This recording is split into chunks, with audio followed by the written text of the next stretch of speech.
Magandang araw po sa ating lahat. Matapos po ang town hall meeting on teenage pregnancy noong October 4, inihahandog po ng Girl Power and Partnership Actions to Prevent Unintended Pregnancies ang talakayan at kwentuhang pag-uusapan ang mga topics na madalas hindi pinag-uusapan.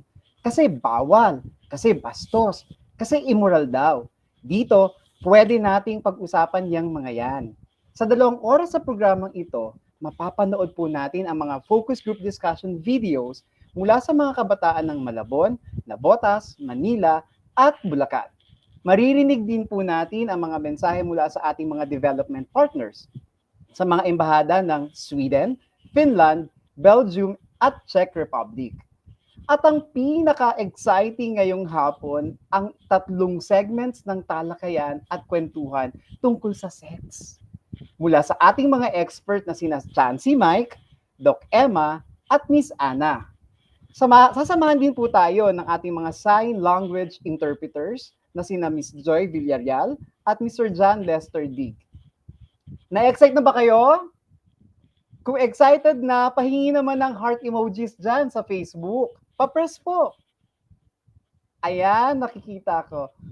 So, pwede din po kayong mag-comment, magtanong, at mag-send ng mga emoji sa Facebook at YouTube. Ipa-flash po namin ito mamaya. So, simulan na natin. Tara, panoorin natin ang videong ito.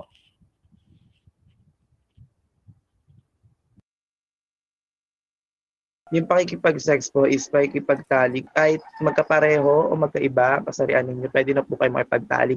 Ginagawa po talaga ng dalawang mag-asawa, doon po talaga na aangkop yung salitang sex. Doon sa hindi pa naman po kasal, maaari lang po na mangyari yun. Kung sakali po sila po ay malasing, ay ganun. Nakakaramdam po sila ng init ng katawan. Hindi lang po sa babae sa lalaki, meron na rin po ngayon kasi babae sa babae, lalaki sa lalaki.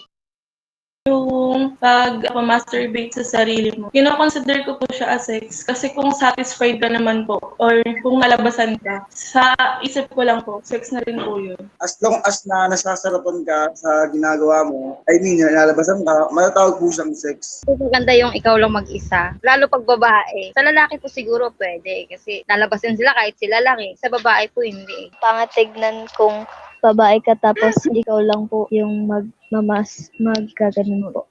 Yung sex is ginagawa sa ng dalawang tao. Pero pagdating naman po sa pagpasok ng mga bagay o pagpasok ng daliri, ang gusto ko pong itawag sa kanya is sensation po. Pumayag man po o hindi, sex pa rin po yun. Sex pa rin po matatawag doon. Hindi mo gusto, pinilit ka, rape, kaso na po yun. Pero sex is sex po. Kapag may nangyari sa inyo, sex pa rin po yun. Kahit sabihin pa po nating pinilit siya o napilitan siya, sex pa rin po tawag doon. Kailangan, hindi puro yung gusto lang ng lalaki. Kailangan tanongin mo rin yung partner mo kung gusto rin, tsaka respeto po. Kailangan din po ng consent ng dalawang tao kasi kung wala po, iba yung kakalabasan nun. Makikipag-sex ka po tapos hindi ka po masaya. Hindi naman na po sex yun, rape na po talaga yun. Pag gusto niya both side, ayun po yung sex sa akin. Pero pag hindi gusto ng isa, huwag niyong pipilitin. Para ka nasa loob ng bahay na may bakod, kailangan mo ng permisyo kung papasok ka doon. Masabi po kasi na sex, pag parehas nyo po gusto yung ginagawa nyo, walang pamimilit dapat. Dapat po parehas nyo gusto.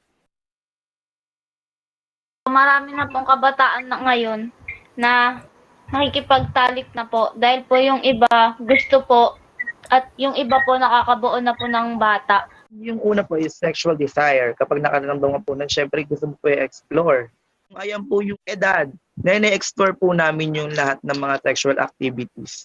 Meron po kasi akong nalalaman sa iba, nakaedad ko, nakikipag-sex po sila para ma-sure na ayun na talaga yung mapapang-asawa nila. Parang ginagawa po nila yung sex na dahilan or tunay na mahal nila yung lalaki or babae. Di kita kausapin lang ng lalaki. Nag-I love you ng lalaki, yun na, bumibigay na sila agad. Tapos nagkakaroon na ng init ng katawan. Nagtitiwala po sila agad. Kaya nabubuntis po yung iba ng maaga. Pareho pa lang po na mapusok ang lalaki at babae ngayon na mga kabataan. Hindi naman po siya nakikipag-sex sa dyan lang. Nakikipag-sex po ako na pag asawa ko or pag girlfriend ko, doon lang po nakikipag-sex. May friend po ako na nakikipag-sex po siya dahil gusto niya din po. Nakikwento ka ng mga trauma na yung nangyari sa ganon, na-feel na nila, di ba? Ma-insecure ka na, paano ba to, di ba? Ano ba pili ginawa ko to, di ba? Gusto niya ma-feel kung anong pakiramdam ng ganon. Hindi nagaguide ng maayos ng magulang. Parang hindi nila masyadong na lalaman yung salitang sex kasi nga walang nag-guide sa kanila. Kaya po, maaga ako nagkaanak dahil po sa napabarkada po ako, broken family po ako. Sa kanya ko po nakita yung saya na wala po sa pamilya ko. Napasaya niya po ako sa yung palagi kami magkasama. Kasi yung sa pamilya ko, hindi ko po yun naranasan. Meron din pong mga nakikipagtalik yung mga babae sa mas matanda sa kanila kasi feeling po nila yung mga lalaking yun is papanagutan sila, ganun po. Meron din po kasi pong kabatch, nabuntis po siya ng 21 years old ata po. Pinanagutan naman daw po siya. Pag nagiinuman kayo sa tambayan, nalasing na yung babae, minsan po nangyayari yung mga sex Kadalasan po talaga sa mga inuman. Yung tipong dumakabuo ng bata kasi at saka di rin alam kung sino yung tati kasi kung sino yung gumalaw sa kanya, di niya alam kasi lasing siya. Kapag po natutulog ang isang lasing, bagsak po talaga pati po sa lalaki. Hindi lang sa basihan natin is babae ang madami na abuso na gano'n, pati din po dapat sa lalaki, meron po nangyayaring gano'n. Barkada po siya ako na pag tingin nakakainom sila, lumalabas po sila. Tapos minsan po, mga batang babae mismo yung lumalapit sa kanila, nag-o-offer, nagawin yung mga ganun. Kahit po sa may lalaki at sa babae, noon pa man po, umiiral na po yung may bayaran. So, hindi na po siya bago. As long as alam mo yung boundaries ng pagiging ganon, at saka alam mo po yung ginagawa mo. And as long as willing ka naman, so hindi siya mali. Body mo naman yan eh. Hindi ko naman po sila masisisi. Kung ayun lang po yung alam mong trabaho na kaya mong gawin, lalo na kung ang ipoprovide mo is pagkain sa pamilya. Or video na about sa sex. Parang nasa isip mo po na gusto mo pong gawin. Pag nakita po nila, parang curious na rin po sila na parang gusto nilang gayahin. Aminin ko rin po na minsan din po na nakita na rin po ng mga ganun, mga videos and pictures na ganun din po na curious din po ako, pero syempre dahil din po na noon po takot din po ako na magkaroon ng anak ng maaga or makabuntis na hindi sinasadya. Talagang nagtitimpoy po talaga ako or nagsasarili na lang po. Takot na mawaan ako ng sakit. Yung magulang ko po, nagkaroon po ako ng karelasyong lalaki. Pinigilan na po ako ng nanay ko na huwag po munang Arouse ka na. In any moment, gagawin nyo na. Tapos bigla po meron kayong nakitang santo, o kaya imahe ng mga banal, ganun. Parang mapipigilan kayo. Alam, gagawin ba natin ito? Ganun. Ayan, madami bang nakarelate? Ano kaya ang masasabi ng ating mga resource speaker tungkol sa lumabas ng mga usapin at pananaw ng mga kabataan tungkol sa sex? Para mas bigyang linaw at paliwanag ang mga ito, simulan na natin ang talakayan. Narito po si Dr. Junice Demeterio Melgar, ang Executive Director ng Likaan, na siyang ating moderator ngayong hapon. Kasama po natin ang ating mga resource persons. Doc Junice, magandang hapon po. Hi, magandang hapon at salamat Kiko sa introduce, pero ako pinapakinggan ko lang yung lumabas, talagang hindi ako alam kung saan mag-umpisa, no? So ito lang po, yung first part na ito ay tatalakayin yung mga konsepto, yung mga ideas nila about sex at ang tingin nila anong ayoko yung gamitin sa nag-uudyok, pero ano yung nagda-drive, anong nag-eengganyo sa kanilang makipag-sex. At maganda rin pakinggan yung mga ilang sinabi na ano yung nakapigil, kasi may ilang nakapigil sa kanila sa pakikipag-sex. Pero bago po natin puntahan yung very interesting, exciting na na yan, ay pakilala muna natin yung ating very authoritative, no? Yung isang panel po natin ay talagang piling-pili na mag-handle ng issues na ito. Uuna ko pong tatawagin, papakilala po natin yung isang panauhin natin, si Chancellor Mike. Nandiyan na ba yung bio ni... ayan na yung picture. Nakikita nyo po yung pinagnanasaan ng maraming babae. si Dr. Michael Lim-Tan, ang itatawag po natin sa kanya ay si Chancey Mike. Si Mike po, marami pong hat si Mike, pero ang importante for this discussion, yung pagiging medical anthropologist niya, ang nag-aaral ng kultura, pati yung framing ng sexuality. Siya din po, kilala namin dahil siya po yung nagpundar ng Health Action Information Network, isa sa mga kilalang NGOs na nagpasimula ng research into health and even adolescent sexual health.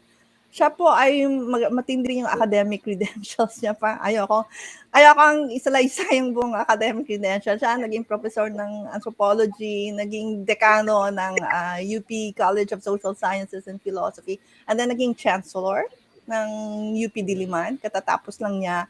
At siya din po ngayon ay provost ng isang Buddhist college na ang pangalan ay Guangming College. So yan. And of course, importante rin na si Mike ay may elite group na ang tawag ay National Academy of Science and Technology. Yan yung mga consultants ng gobyerno sa usapin ng science and technology. So si Chancey Mike po ay, hindi ko nababanggitin yung mga sinulat mo, ha? I know that they follow PDI. Oo. So, yan po muna si Chancey Mike Tan. Susunod po natin. Yes, Mike. Okay. And then, ang susunod po nating panauhin ay isang doktora. Siya po ay isang pediatrician. Sana ba yung pangalan ni ni Doc Emma? Tatawagin po natin siyang Doc Emma. Pediatrician, fellow siya ng Philippine Pediatric Association at ng Philippine Society of Adolescent Medicine Specialists. Kasalukuyan po siyang chief ng PGH at Adolescent Medicine Division. And then, naging president ng PSAM, samahan po ng Adolescent Medicine Specialists. And very important ay nag-found siya. She founded a current program that's running there, yung Teen Mom program. Tapos actually, napaka-importante po yung sinali nila na education tool for professionals like us, health professionals, that can help support adolescents. Yung ADEP. Dr. M. So we hopefully we can talk about that later, So nakikita niyo po si Dr. Emma prefers to be called Doc Emma. At ang ayokong sabihin bata, sabihin ageist tayo dito. It's okay. So ang si Ana Santos ay isang actually independent maraming TV, etc. all and print. She is also the founder of the blog, but also the group that we are very familiar with, Sex and Sensibility. Exciting. And then, ang mga bago kay Ana ay naging fellow siya ng Pulitzer Center 2014. Ito yung kilala niya ang Pulitzer, and she was writing about migration, and Filipino workers. And then yung latest, bagong gising siya, 8:00 pa lang po, nasa London po siya, dahil tinatapos niya yung kanyang Chevening Scholarship at the London School of Economics. So ito pong tatlong ito ang tutulong sa atin na maunawaan yung sexuality ng adolescents and youth. So yes, baka pwede na nating umpisahan kaagad yung ating discussion, honored guests. Ang unang tanong ko lang naman ay you heard the video, but you've also been shown the transcripts, baka pwede tanongin kayo, offhand, what strike you about what they're saying about sex? Striking. Baka tanong natin, gusto ba natin age, beauty, or baka chancy kayo? Oo. Anong nag-sa inyo doon sa conversation nila? Well, of course, ang mga sagot kasi galing sa individuals. No? But I would like to think na medyo may collective sense din no, na madalas narinig yung init ng katawan. But young people seem to know as well. Surprisingly, hindi binabanggit or nabanggit ba? At least in my generation, babanggitin love, no? And I used to worry about that kasi pag sinasabing love is what leads to sex. And we know how medyo ano bang pagmamahal na. No? So nandiyan din yan, init ng katawan and that, and it's mixed. But I think the point is people do realize na it's not just biological. At magandang starting point yan, what leads you to sex nga. No? At sana lagi yung talakayin kasi huwag nating lokohin ang sarili din to believe that young people only think of sex in terms of init ng katawan. Give them more credit than that. Yan ang good. Oh, thank you for clarifying that. Chancy. Doc M, I know that you thought about this beforehand. Can we listen to your thoughts? Okay. Again, salamat and good afternoon to everybody. Two things. What was new and refreshing was that there was really a pabalik-balik ng mention ng consent and respect.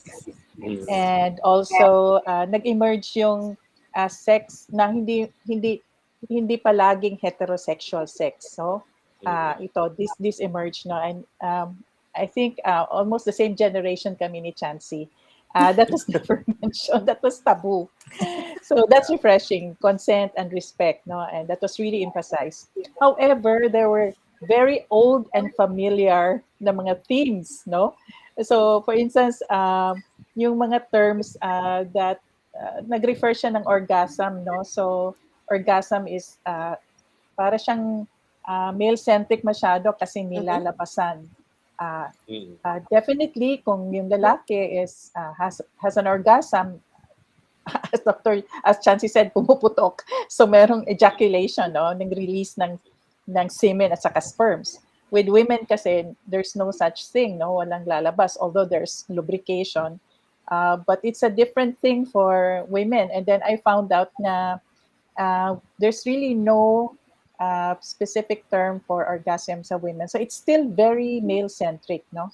And then also yung mga terms na that the young people were using also were used in my generation. Women having sex is ginagamit, which is very, para siyang object pa rin eh. So parang may respeto, pero at the same time, yung language natin ginagamit, parang hindi pa hindi pa nagkatugma. And then the discussion was more on the sexual behaviors rather than on sexuality itself, no, which is broader naman. This is the values, your beliefs, your desires, your attractions, and your thoughts, no, about yourself and your body. What also struck me was that for me was also one of the things that my generation also talked about, and I'm surprised it's still being debated, is masturbation, no? In adolescent medicine kasi, we consider that as something normal.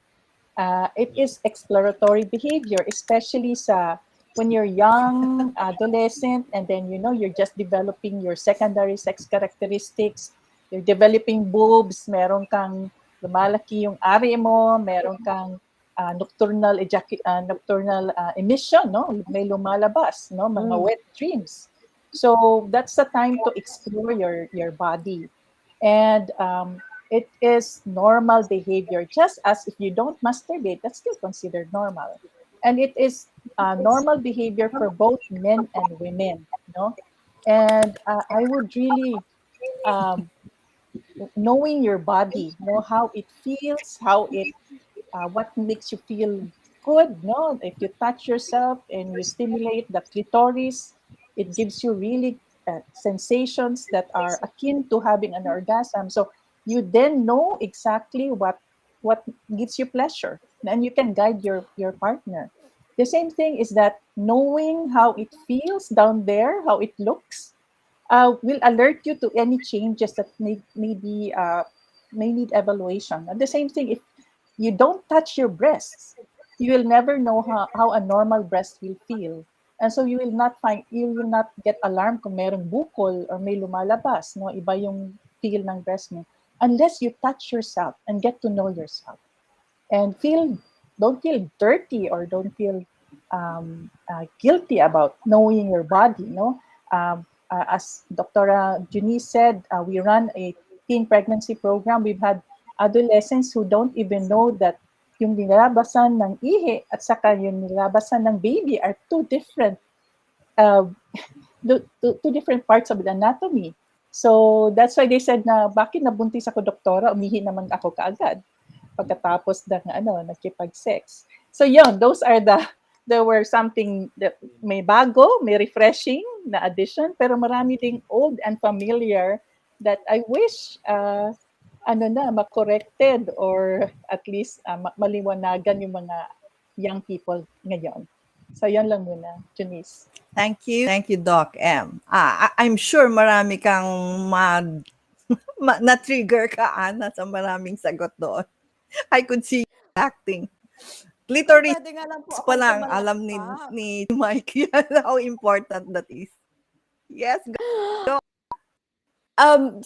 Good afternoon po sa lahat. Siguro kasi dahil puro mga medical professionals yung kasama ko, ang maidadagdag ko po dito ay, yes, meron po akong karanasan sa sex. So yun na may yung credibility ko doon sa punto na yun. At naaalala ko pa when I was 16 years old, what it was like to wonder about my body and to want to explore it. These are the conversations that I wish I had. Doc Emma, Chancy, Mike, Dr. J, you know this. These are the conversations. These are the things I wish I was told when I was 16, when I was 17. So listening to the interviews that we had with our young people, I share the same sentiment of Dr. Mike and Dr. Emma that there were very new topics like consent. And ang favorite word ko, sabi ko, respect is so sexy. You know, respect for one another's body, boundaries also, that's so sexy, you know. And I thought that was very refreshing, and then nare-relate din sa pleasure na nafe-feel natin when it comes to sex. So I thought that, okay, we are giving, I hope our young people are coming to that forward that, you know, these are things that are important and these are things that are your right to know.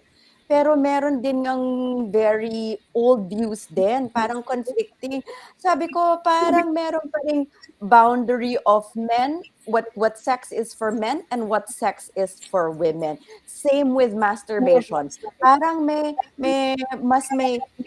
use the word entitlement loosely, ang men to sex versus women or masturbation. Meron tayo isang respondent, she couldn't even say na masturbate. Parang hindi maganda pag nag-aano yung babae.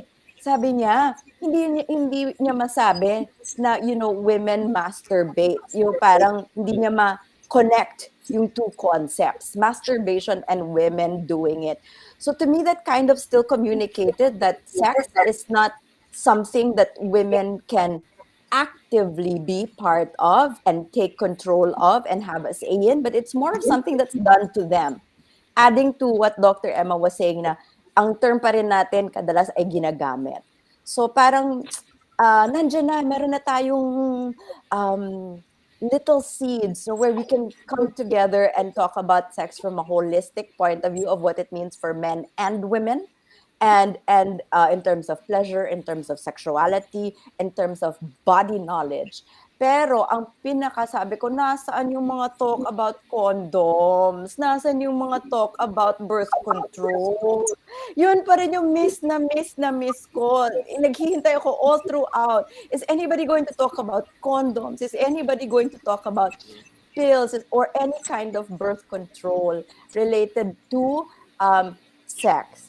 At gusto ko rin ipasok doon na we've been talking about this, you know, when birth control, access to contraception, it's also makes sex more pleasurable for you, for both partners. Hindi kayo mag-aalala kung may STD man or mistimed pregnancy. So, yun ang missing sa conversation na yun, na I hope na our young people will know, and we can help also with access and information to birth control. Ayan, I'll ask Chansey because I think we need to have like an understanding of Filipino culture.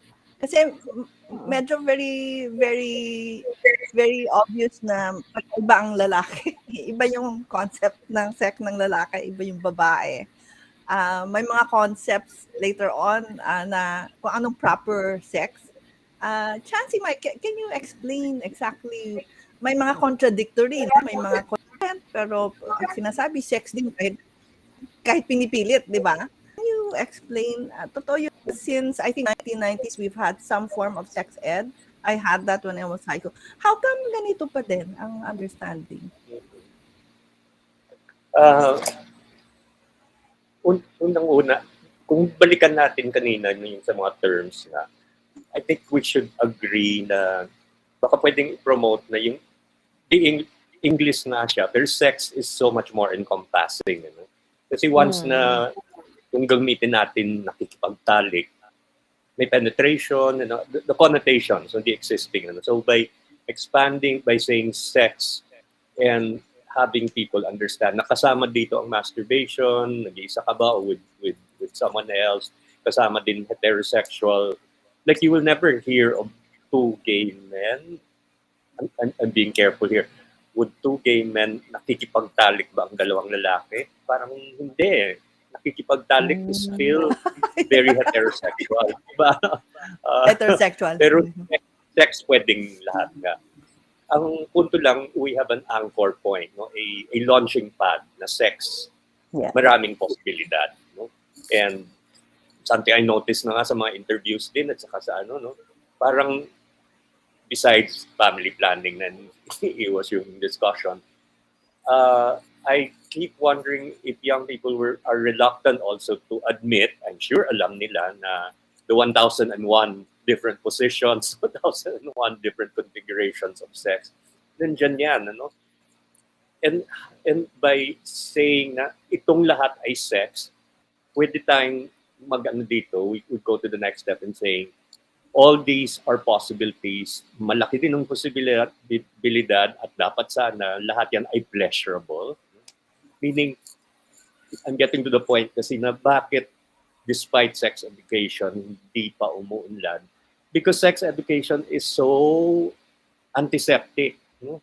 It's so detached from reality. Ilang beses ko nang binanatan ang no? Sorry to use the term binanatan. Pero di ba yung joke ko lagi, the fallopian tubes look like nakasampay. Di ba?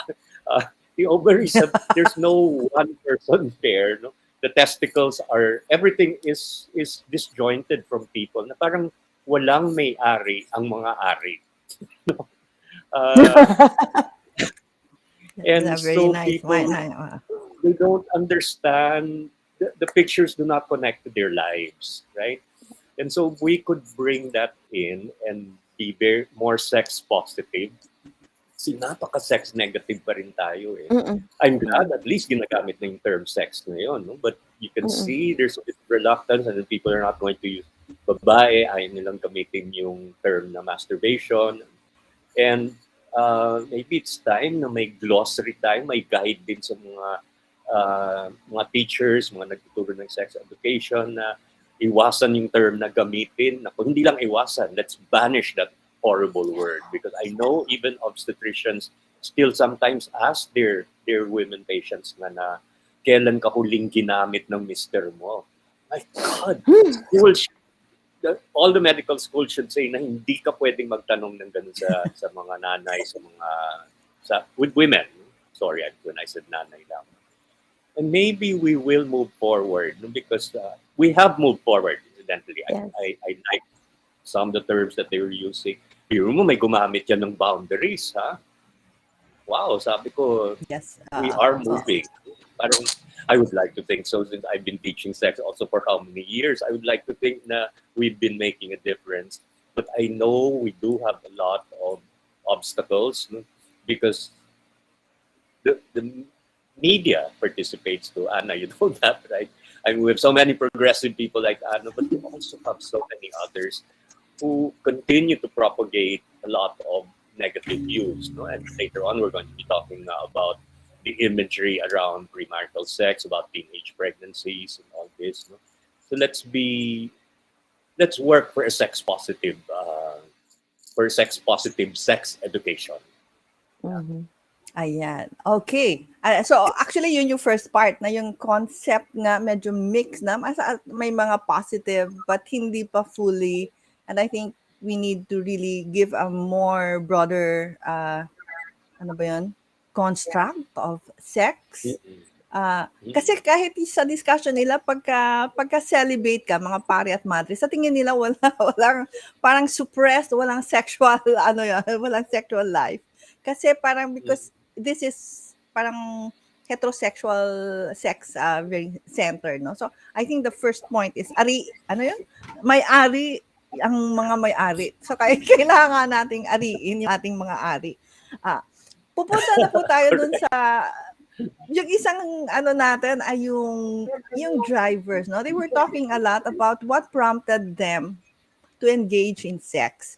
So, makikita mo dito, Ana, I think talagang very gender, no? Where they were talking, the guys were talking about init, mahirap pahindian ang tawag ng laman. Talagang mapusok talaga, kailangan lumabas. And here were the women talking about hindi nga masalita yung word na masturbation. In fact, kinakahiya yung masturbation.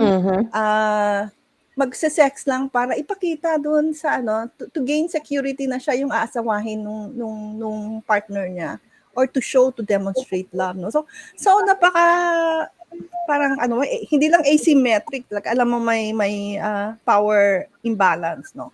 So ano yung sabi nga ni Chansey, merong biological which is proper, but there's also social. In the social, what struck me about the social factors that they cited for women was broken family. Yung parang walang gabay ang bata, kaya talagang nag-asawa. O kaya ay nabanggit din yung mga pornographic, and I think baka later on in our discussion, is there a difference between Chansey, is there a difference between erotic and pornographic material? I think we need to clarify that kasi ang boys, yun ang talaga nila na parang nagkakasabay yung pornographic material at tawag ng laman, hindi sila makakahindi, no? So yan, and then of course poverty. So even people were talking about transactional sex as something that young kids do. So I think let's talk about first the drivers that entice them to have sex, and then later on let's also talk about what inhibits them, no? So sino ang who will take what do you think about their concept of the drivers of sex? You want Dr. to J, if lead? I may, Yes. if I just may add something, I saw a comment from one of the viewers, and I think that's so important. Nag-flash na kanina, and I'm sorry I didn't get the name. Pero ang sabi nga niya is yung concept of sex, the way that we view it now, that it's very male-centric, penis-centric also, that is patriarchy. Okay, you want to talk about what patriarchy looks like, what it does to us and our social conditioning. That's one of the things that patriarchy does. That sex is just something that is for men, and women are there to only give pleasure to men. Okay, that's one. Second, yung binanggit niyo po, Dr. J, about societal issues. I'm a parent too, but I also remember what it was like when I was 16. It was a very long time ago, but I still remember how I so wanted to feel validated externally, not just a parent to love me, but for someone else to show me that they love me or that I could be loved. Diba? And I think sa totoo lang, parang hindi aged ano yun eh. At any age, you might feel that, right? This need to be validated. So, lalo na siguro nung 16, 17, nag-explore ka, and then we have a lot of parents who are not home a lot. They're working. We have different family structures now. So, may isang social factor na you look at sex as a way of getting validation, as a way of feeling loved. I think that has to have a better place with our youth. Diba? Na, yes, pwede mo yun explore as part of exploring your body. Pero dapat may wider understanding tayo of how you protect this part of you. Okay, not just you're not getting pregnant and all of that, but yung emotional safe sex ang tinatawag nila. So that you don't feel that you are dirty for exploring these things. You don't feel that you are guilty. And at the same time, you know within yourself na you set boundaries. You know how to give consent and what consent looks like and how you should ask for it. Okay. Thank you, Ana. Chansey, gusto mong from a anthropological side, ano yung mga drivers? What do you think about those drivers? Yeah. Medyo nag-ano din ako sa term na drivers din, no. I guess I guess for want of a better term, no. Maybe kung pwede nating ipalitan ng konti, no, recognizing again yung, kasi no matter what, nandyan yung biology, and in terms of what people are thinking of, lalo pang mga parents, no, I think sometimes parents are more worried about the biology than the young people are. Takot na takot sila sa no, yung tawag natin raging hormones, no, yung the parents are just so terrified of that. What I would like to do though is at yan ang kulang sa sex education, no, surprisingly, despite all the clinical pictures and all the boring pictures there na I think they intentionally chose boring pictures para ang mga kabataan na yung it is not sex education because it really veers away from the true biology of sex, no? And that's where I would like to, gusto kong ipasok dito yung it does not recognize the way sex is taught right now. Hindi nakikilala ang sexualidad ng kababaihan. No? Think of what is projected there. No? You project the ovaries to show mabubuntis ang babae. That's the main message. What is not discussed is that because male pleasure is recognized no matter what, but female pleasure is not. I would like to see, gusto kong makita, sorry kailangan palitan ko. Remind niyo ako, dapat mag-Pilipino kasi nakita ko sa demographies natin. No? Na bihirang-bihira na dinidiscuss dito sa sex education na may sexualidad ang kababaihan at may nararanasan na pleasure dito. No? I'm going to ask Doc Junice for permission kasi bigla kong nakita, nandito pala yung aking number 1 visual aid. Can I show my visual aid? Pwede. We need to technically how It doesn't have to be projected. Camera. I can go. No. Wait. You want to try? Can you show it, Chansey? Yeah. There, that one. Yes, of course. Haha. Ask us to guess what that is. Ano ito? Pause quickly. Ano ito? Ano yan? May premyo ang makakaget. May premyo tayo. Post. Sa unang tatlong may premyo po. Ay, nakatingin sa Bahay akin. at lupa. Ligtad. Oh, wow. Walang sumasagot eh. Meron ba? Walang sumasagot. Ano daw yan? Ano ba yan? Starfish. Ano ba yan? Halloween. Starfish daw. Paanang manok? No. Saan? Anong sabi niya? Okay. Ano ang sabi niya? Half a minute, then we have to answer na. Hulaan yung ano daw yan. Hindi, cheating naman ito. Si Ellen Panganis. Hain. Marami nagsabi, Mike. Clitoris. Did I answer na? Yes, oo, madaming Ayan, sumagot ng meron lang. clitoris. Okay. So, sorry, did anyone catch sino ang unang sumagot ng tama? No? But in sex education classes, bihirang-bihira ito. They just started it in France 3 years ago. Silang pinakabante. Mag-check ka dun sa Britain kung ginagamit na ito. No? Pero ang French government is very intent on ano. No? Bakit importante? Kasi the clitoris is invisible. No? May term tayo sa Pilipino, no? Tinggil. No? How many of us dare even to use it? So, kung hindi ginagamit ng mga nanay at mga tatay, don't expect na ang mga bata na ano. Kung if it's recognized, ang alam nilang tinggil ay ito. Right? Kung kinalo nila. And they do not know how powerful it is. Ito yung buo. Ito ang buong tinggil. Right?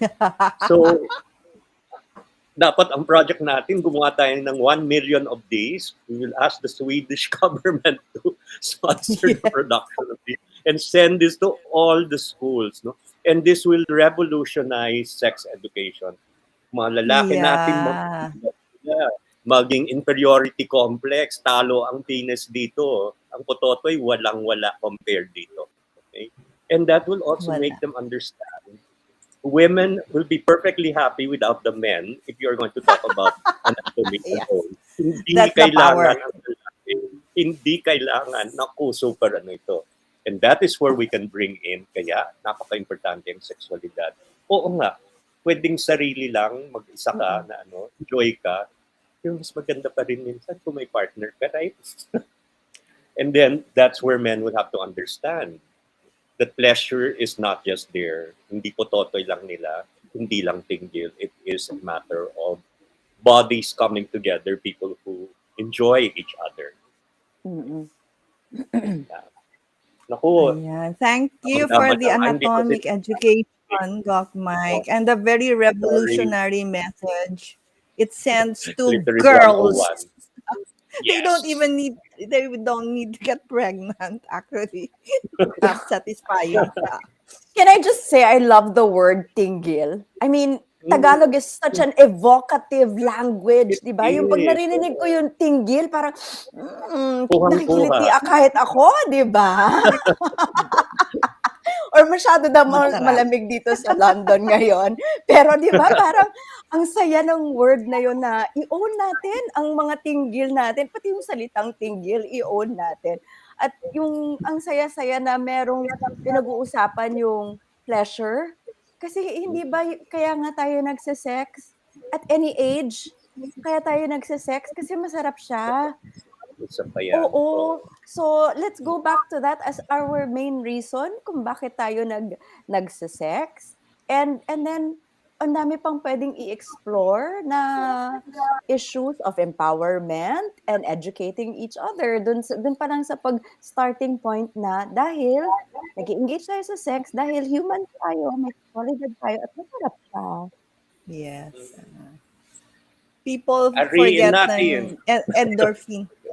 Ariin talaga natin. Can I just also Doc add? Let's add, and then I'll have Doc Emma end the segment. Just very Yes, quickly, Anna, go. I think it's also revolutionary na banggit ni Dr. Mike kanina. You know, yung revolutionary, I think there's this whole pleasure wave coming also into the discussion of sex. When I look at social media, I see so many podcasts, I see Facebook pages, I see Instagram art done by Filipino young people talking about sex from the point of pleasure, from the point of sexual rights, and from the point of just body autonomy. I love it. I love it so much na eto na yung wave na, para sabi ko, ito na yata yung sexual revolution ng Pilipinas na pinakahinihintay nating lahat. Sige, Doc M, baka naman during the time of the pandemic, we can have something like that, no? Doc M, kindly, what are your thoughts about the revolutionary clitoris? Sorry about the doctors usually are the alarmists because we see the impact of teen pregnancy and HIV and STI. So forgive me for I do, Surette. Of course, I adhere to what you're saying, but I think that's also one of the things that health providers like me need to understand, no? Because we're always on the uh, cautionary, if you have sex, you're gonna get pregnant and all that. So that's our mindset. And I think having the sex positive and putting in all the other uh, aspects of sexuality will really be helpful for health workers like me. As to the drivers, we realize that for each adolescent who gets pregnant, it's a completely different story. Each has a different story. But in general, I think I've read several studies that the drivers the motivation for men and women are different. I think for men, it's more curiosity and also a little bit of pressure from peers to prove their masculinity and virility. For women, it's usually within the context of reinforcing the relationship, proving that you love that guy. You want to uh, reinforce that notion that you really are for that relationship. The other is, of course, curiosity and pressure from the partner. So we see this, and again, this brings back the concept of consent and what are the aspects of consent. No, in PGH, kasi we notice in our statistics that about half of our pregnancies, the fathers were older than the adolescent. No, so ang mangyari dito is that a lot of the pregnancies, at least 50%, they need to be seen by child protection, no? Especially if there's an age gap of 4 years and more. And this is mentioned in one of the videos that there's actually a power differential. No? If you're with an older partner, more likely that you are. Oh no.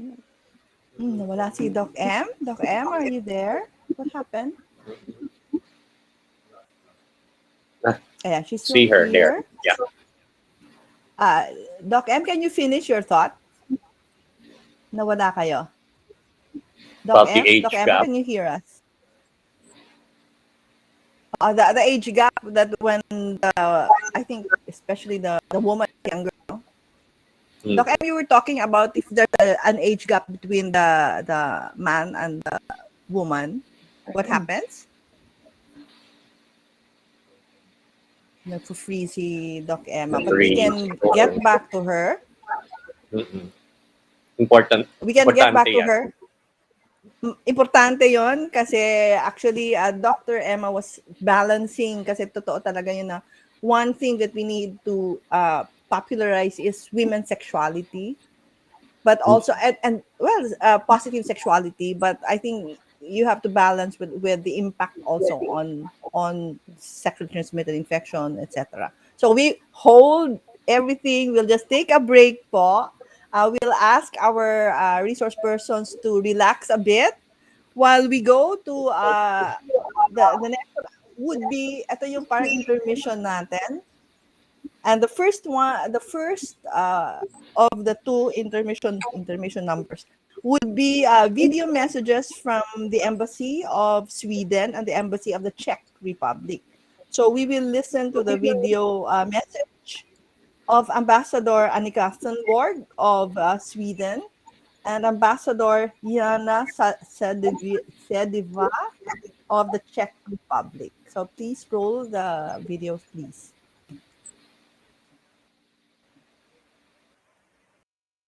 Sweden has a feminist foreign policy. Its goal is to see that girls have the same rights, resources and representation as boys. This means empowering and enabling them to freely shape their lives and have full bodily autonomy. Girls cannot do that if they are busy being mothers at a young age. For women and girls to realize their full potential and full participation in society, girls must have access to comprehensive and science-based sex education, access to contraception, and be able to discuss and ask questions about sex without judgment or discrimination. This enables them to make decisions if they want to have children, when and how many.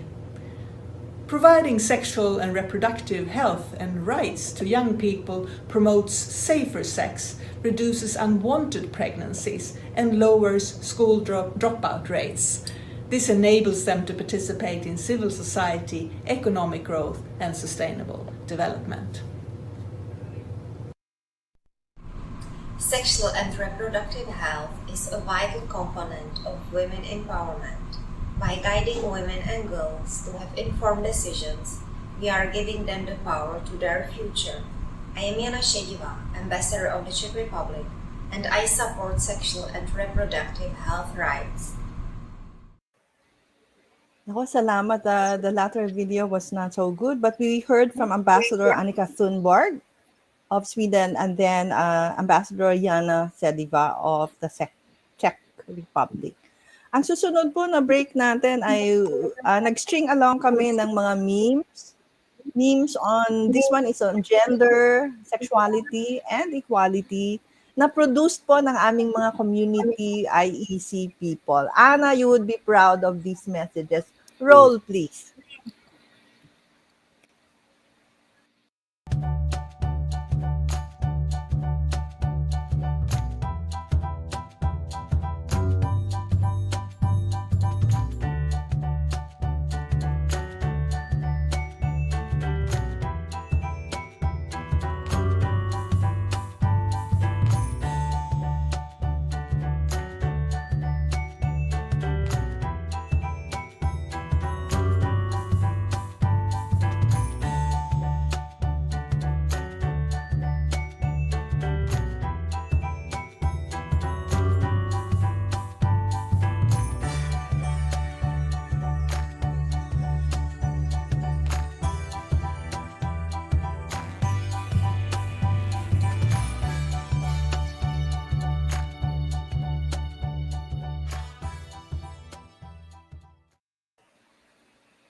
Ayan, marami pa pong ganyan.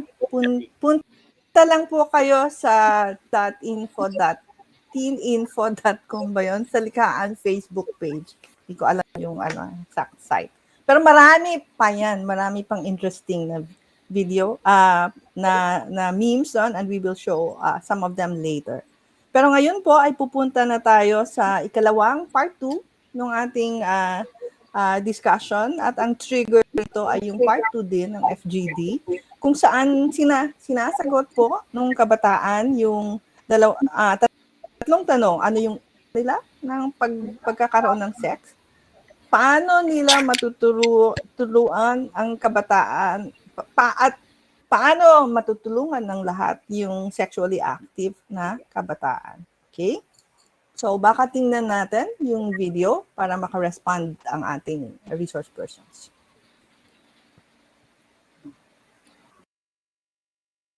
Kasi siguro nasa tamang edad na po ako. No? Sa akin po, walang pagsisisi, masaya. Pag may mga partner na minsan hindi sila nagkakaroon ng sex, minsan nagkakalabuan sila. Kasi para sa akin po talaga, yung sex ka-partner talaga yun ang pagmamahal eh. Sobrang sarap sa pakiramdam. Lalo na po pag yung kasex ko po, yung mahal ko. Pag gusto ko, maganda, masaya ako. Pero pag hindi ko gusto, parang kahit na gusto mo siyang i-refuse, mapipilitan ka lang din ganun. Pero hindi rin siya mataya kapag...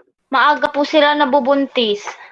Iba po masaya, tapos yung iba po nagsisisi po kung bakit nagawa po nila yung ganun. Dalaga pa po ako, nagagawa ko po yung gusto ko, nakakapag-aral po ako ng maayos. Nung may baby na po, parang more on alaga na lang po, ganun. Well, hindi pa po kami nakapagtapos ng college. May nangyari na po sa amin. Parang nasira ko po yung yung pinanghawakan niyang salita na hindi niya muna ibibigay yung pagkatao niya or yung virginity niya sa akin. Hanggang sa natanggap na lang din po namin dalawa hanggang sa napagtapos nga po kami. Bandang huli rin po naging masaya naman din po kami. Parang nasira po yung tiwala ko sa sarili ko. Baka matulad ako sa iba, yung mga naghahabol ng init ng katawan. Noong una po kasi nagsisi po ako. Di ko po alam kung anong gagawin ko pag lumabas yung baby ko. Wala po kasi kaming pares trabaho, di po kami nakapagtapos. Pero nung bandang huli naman po, masaya naman po kasi lumabas na po yung baby ko na malusog, ganun po. nagsasama naman po kami, na maayos po kami. Bubulihin ka po, katulad po ng yung isang kaibigan ko po, nalaman na sinagalaw siya dahil sa inuman. Binubuli siya, pag nakikita siya, sasabihin siya ng pakantot, ganyan, sorry po sa word, yung parang ida-down siya sa sarili niya. Ikakalat nila, yung tipong ikaw na lang nakakaalam pero gusto mo pang ikalat sa iba. Yung binubuli ka sa kalsada, sa social media, ganun. Maiwasan po sana nila yun kung sa school po, tinuturo na po yung sex education, na tamang paggamit ng condom, please, towel. Kaya ang problema po is karamihan sa mga kabataan ngayon ay hindi nakakapag-aral.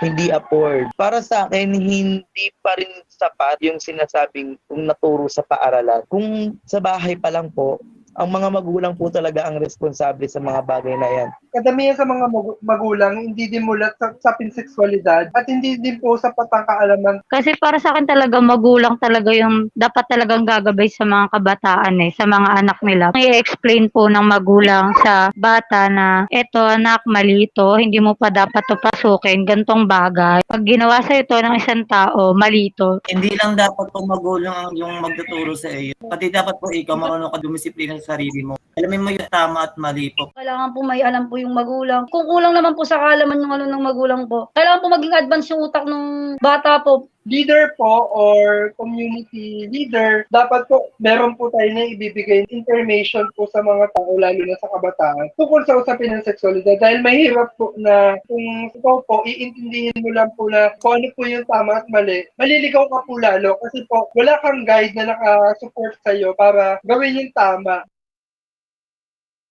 Pag ang lalaki po nakipag-sex, parang okay lang po kasi wala naman daw mawawala. Pero pag ang babae na po, parang na po, ang pangit na po tignan, parang ang baba na ng pagkababae niya, parang ganun po. Basta hindi pa umaabot ng legal age, nilolockdown po sila. Then 18, 19, 20, 20 plus, depende pa rin po sa sitwasyon kung tatanggapin o hindi. Hinahayaan yung mga mag-partner. Basta live-in po kayo na makipag-sex, wala na po silang pakialam doon kahit hindi po kayo kasal. Normalize na po yan sa community, matagal na po yan nangyayari.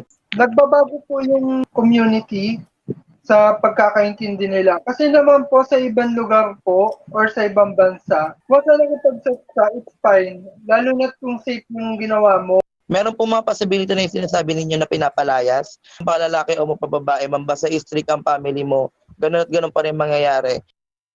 Para sa akin 20 years old, graduate ka na po, di mo naman po masusure kung talagang pag pinasok mo ba yun, di ka ba mabubuntis.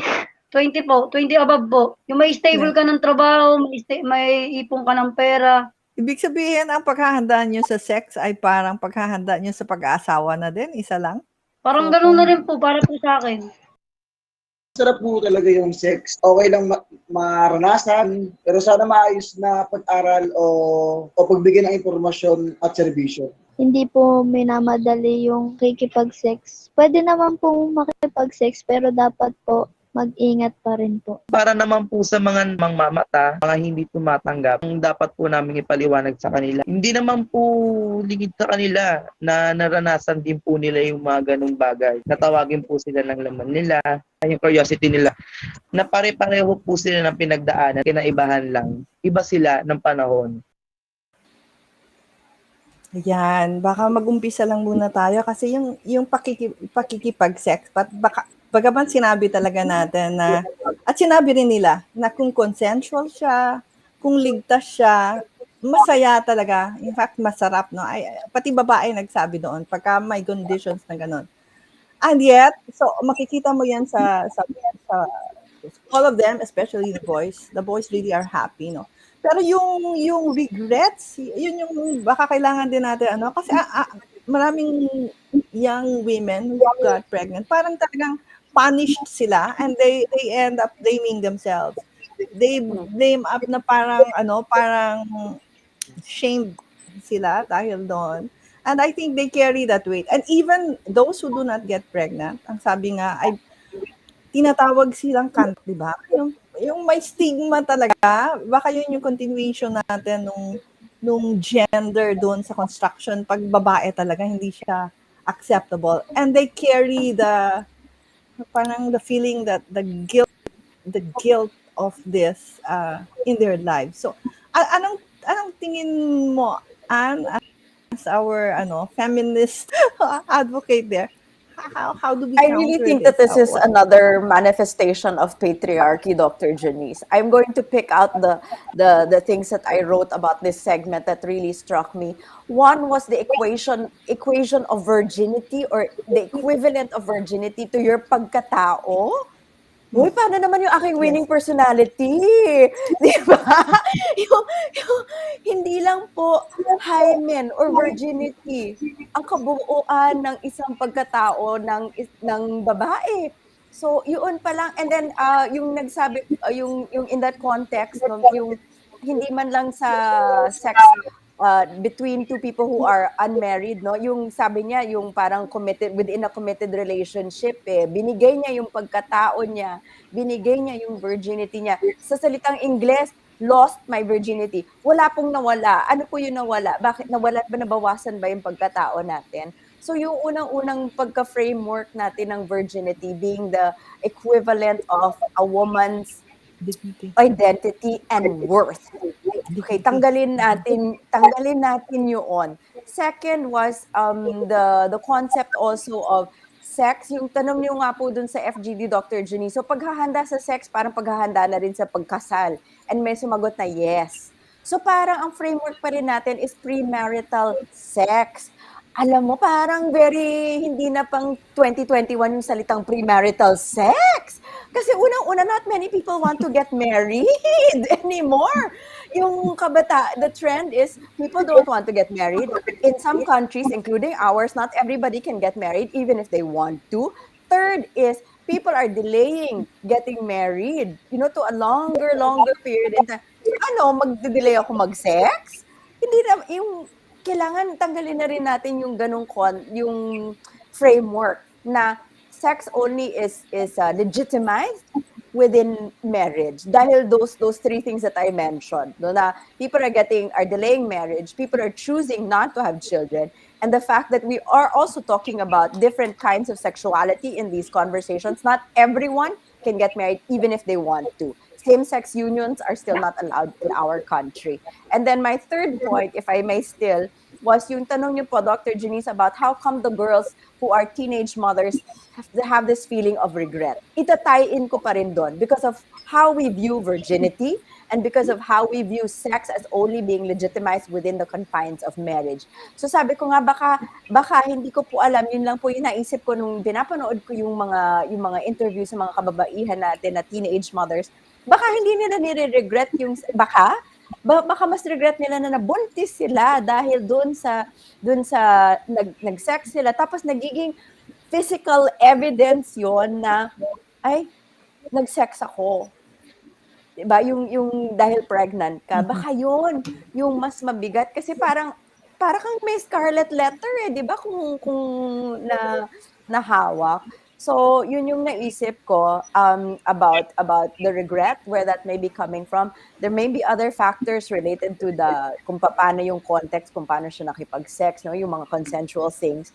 Pero on the surface level, yun lang po yung naisip ko. Baka naman mamaya, dahil nga gusto niya mag-explore, gusto niya makipag-sex for whatever reason, pero ang nangyari, nabuntis siya, and now it's like telling everyone you've had sex. Uy, hindi naman kailangan ganun. Anybody, Doc M? Kasi ako, baka I can also add yung ang sinasabi mo, Ana, for women, even my question was, how can you tell that? Kasi people in the group, they were saying, oh, everyone in the community is having sex. So sabi ko, paano nyo nalalaman na nagsisex? Kasi buntisan talaga, yung parang pag sex ka, buntis ka agad, na parang hindi mo madilink, parang hindi mo ma-separate actually yung sex that you can enjoy from a pregnancy. That is what I noticed. And maybe si Doc Emma and Chansey can have like, what does this mean? And maybe you can also add yung ang taas ng criteria nila for having sex, ha? Kailangan 20, kailangan medyo stable ka na, kailangan may trabaho ka, marami talaga mag-fulfill sa ganung criteria, di ba? So I hope you can add to that. Doc M, Doc can you M. start? Doc Chan- M. Ako? Parang that sounds like something for you, Chansey. Chansey, ikaw daw. But you get the pregnancies. Pupunta sila. Well, for the pregnancies, nangyari is that we know we give them as much support as we can. We really want to uh, in terms of accessing accessing our services. For instance, we really try to have a separate day for them in a separate. They have a separate waiting area, so they don't have to suffer the stares from the other mothers, no? And the questions, ang bata-bata mo pa, ganyan ka na. So these are the things that we try to do. And of course, it's always a guided decision making. And we never promote getting married. Say, go back to school. And if the school doesn't accept you, I'm going to write them. We're going to call them because that's your right to go back to school. And at the same time, we take care of the child protection issues. No, if the partner is much older, we have them interviewed by child protection, refer to social workers, and we make sure that they have contraception before they leave the hospital, because just putting in an implanon that's going to prevent pregnancy for 3 years. Within that time, they can recover from the pregnancy, they can breastfeed, they can go back to school. And so these are the things we're talking about pregnancy. I mean, the medical side of it, and resume your life, and it's not like it's the end of the world. Involve the father if you want to. That the evidence is that the child would develop better if the father is involved. But again, that's a decision of the mother.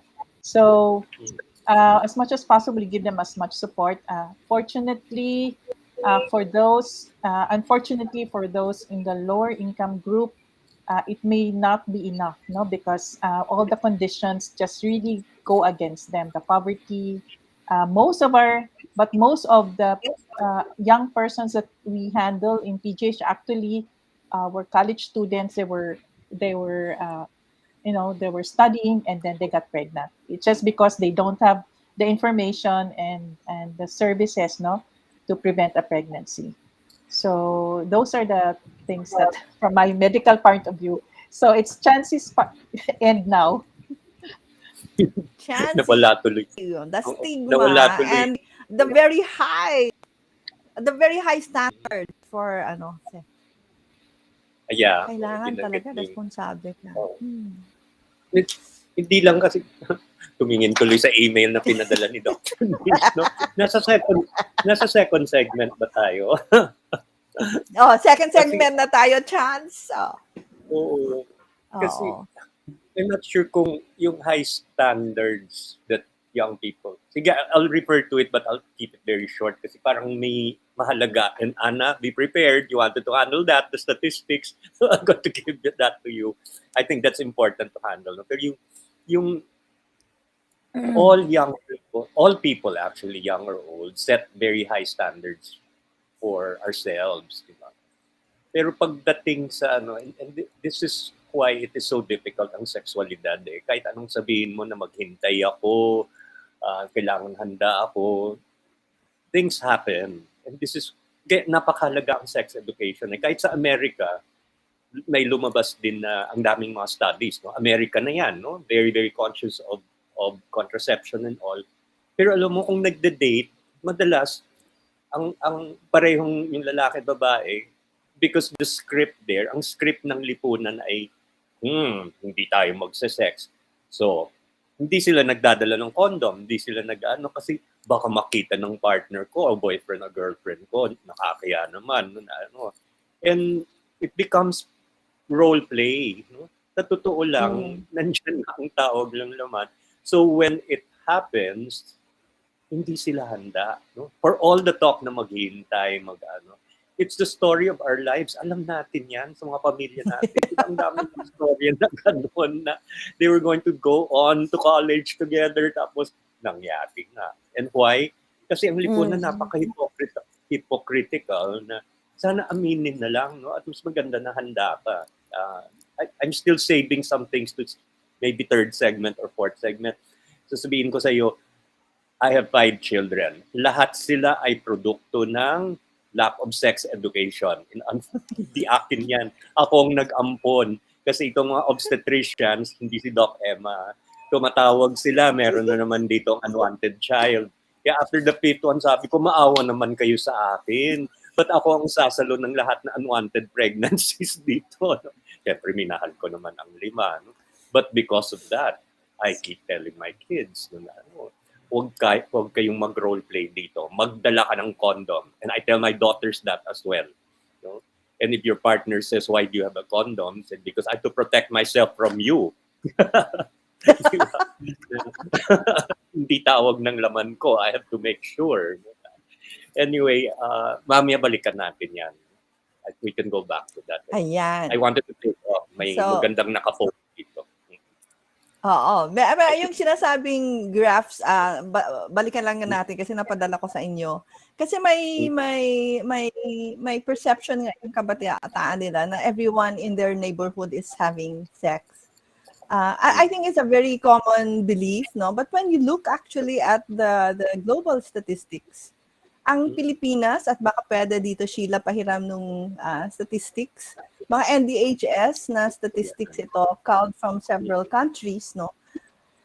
Sa listahan nung yung edad, so nakikita nyo yung edad, yung mahaba niyan, yung maagang nakipag-sex, yung 15 to 19 nila. Hanapin nyo yung Philippines. Ang Philippines ay mababa pa. At ang mababa na lang sa Philippines ay, yung kung kilala nyo yung Timor-Leste ay katolikong country din yan. Hindi ko alam yung ibang mga bansa, no? Pero ibig sabihin, hindi mataas compared sa ibang. Kasi mas mataas pa yung Indonesia, is a little higher than us. India. So ito yung usual yan sa atin kasi in 2017, the girl, usually yan, mini-measure yung activity ng girls at I'm sure penetrative sex yan. Hindi ko alam kung paano yung framing nila. 15% and then it went down to 12% in 2017. So ganon, although it's creeping, nag-increase siya very gradually. Pero hindi ko alam kung yan ba ang kasi ibig sabihin kung yung mga lahat na nag-sex nga na yan ay hindi gumamit ng contraceptive, talagang mataas yung ating adolescent na birth rate. So, baka yun yung, I don't know, because people are saying and blaming how irresponsible and I think our young people are trying their darndest best to hang on to abstinence. Yes. Oo, so to say na palatandaan ng yung immorality ng kabataan yon. That was said by one of our government officials. Medyo masakit yon if you parang present this baka hindi yung sex activity ang problema, baka protection. What do you think? Baka yan. Anna, I think you want to speak on this. Ang dami kong gustong sabihin sa rangalan ng immoralidad sa government officials, pero ibahin natin, ipupunta natin sa ibang usapan yon. Yung stats na pinakita niyo po, Dr. Janice, when you briefed me about this talk, that really struck me na hindi promiscuity, mababa yung initial sex natin na rates. So the first time na yung mga nagsisex ang mga kabataan natin ay mababa. Pero bakit napakataas ng teen pregnancy natin? Talagang meron tayong pagkukulang sa ating mga kabataan. And I think that's the holy trinity of yung absent na lack of access to contraceptives, lack of education about how to use contraceptives and your sexuality, plus very patriarchal punitive views. So pag nabuntis ka, kaya ganyan ang tingin natin sa mga teenage mothers, no? Na dahil hindi ka nag-ingat, hindi ka malandi ka, all those horrible words that we use to speak about teen mothers. Ngayon, I realized I've been speaking about patriarchy for a while, pero hindi ko na tamang na-define. So yung patriarchy na tinatawag natin, ang definition niya is the oppression of women, no? Pero ilinawin natin yon, hindi lang po nanggagaling sa mga lalaki ang oppression of women. Kahit sa mga ibang babae, like I think Doc Emma, you were saying the stares of the other mothers, no? Sa teen mothers, that's patriarchy too. When you shame other women like that. Okay, so yung lang gusto ko lang pong my points there were, we have a problem. Hindi promiscuity ng mga kabataan dahil mataas ang teen pregnancy rate natin. So bitawan na natin yung mga salitang immoral ang mga kabataan natin. Hindi po.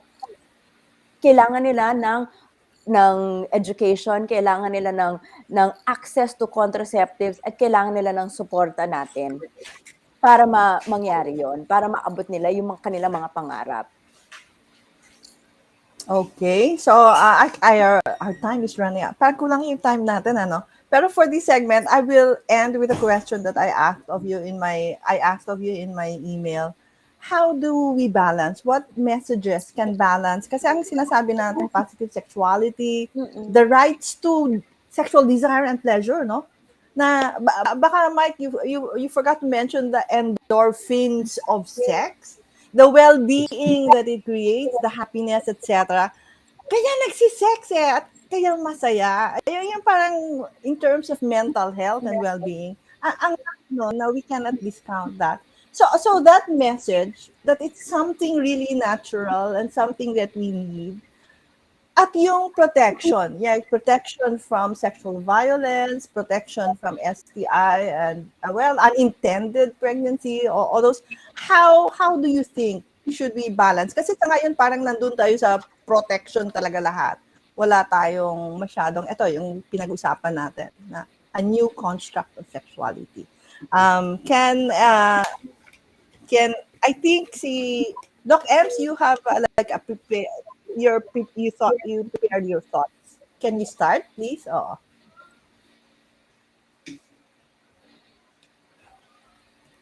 Junice, this was the part when I said I don't really know how to balance. But you were,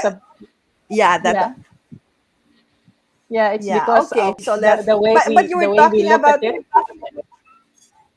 Okay, so okay, I will let you pass. But you were talking kasi about sexuality education, which is how can we maximize that? Baka you can start with that.